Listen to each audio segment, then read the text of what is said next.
ചിങ്ങമാസമൊക്കെ തുടങ്ങുകയാണല്ലോ. അപ്പോൾ അമ്പലത്തിലൊക്കെ ഒന്ന് പോകാനുള്ളൊരു പ്ലാൻ ഇട്ടായിരുന്നു. മലയാള മാസത്തിലെ പുതുവത്സരമാണല്ലോ ചിങ്ങമാസം തുടങ്ങുമ്പോൾ.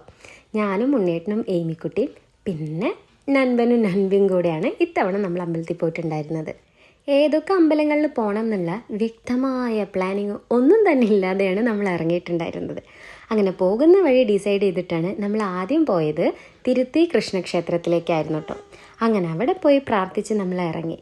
പിന്നെ അവിടെ നിന്നാണ് അടുത്തത് എങ്ങോട്ട് പോകുന്നുള്ളത് നമ്മൾ ചിന്തിച്ചിട്ടുണ്ടായിരുന്നത്. അങ്ങനെ മുതലക്കുളം ശ്രീ ഭദ്രകാളി ക്ഷേത്രത്തിലേക്കാണ് അടുത്തതായിട്ട് നമ്മൾ പോയത്. ഈ ഒരു ക്ഷേത്രത്തിന് വളരെയധികം പ്രത്യേകതകളൂടി ഉണ്ട് കേട്ടോ. എന്താണെന്ന് വെച്ചാൽ വളരെയധികം ചരിത്ര പ്രാധാന്യമുള്ള ഒരു അമ്പലം കൂടിയാണ് ഈ ഒരു ക്ഷേത്രം. നിങ്ങളിപ്പോൾ കണ്ടുകൊണ്ടിരിക്കുന്നത് 17-ാം നൂറ്റാണ്ടിലെ ശിലാലിഖിതങ്ങളാണ്. ഒരു തമിഴ് കമ്പനി ഉദ്യോഗസ്ഥർ ക്ഷേത്രത്തിലേക്ക് ചില വഴിപാടുകൾ നടത്തിയതിൻ്റെ രേഖയാണ് തമിഴ് ലിപിയിലും ഭാഷയിലും എഴുതിയ ഈ ശിലാലിഖിതം എന്നാണ് പറയപ്പെടുന്നത്.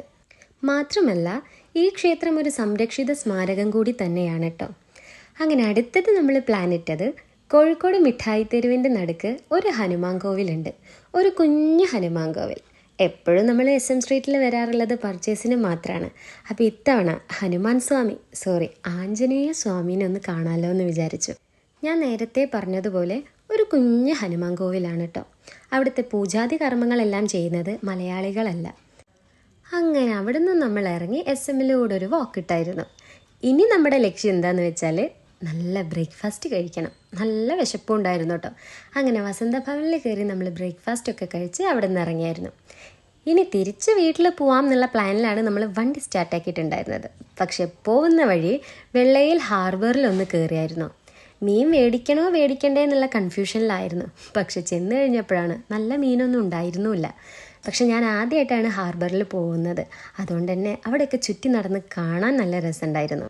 ബോട്ടുകളിൽ മീൻ വന്നുകൊണ്ടേ ഇരിക്കുന്നുണ്ടായിരുന്നു കേട്ടോ. പക്ഷെ മഴയൊക്കെ ആയതുകൊണ്ടാണ് തോന്നുന്നു നല്ല മീനുകളൊന്നും എനിക്ക് അവിടെ കാണാൻ കഴിഞ്ഞിട്ടുണ്ടായിരുന്നില്ല. ഞങ്ങൾ വാങ്ങിക്കുകയും ചെയ്തിട്ടുണ്ടായിരുന്നില്ല കേട്ടോ.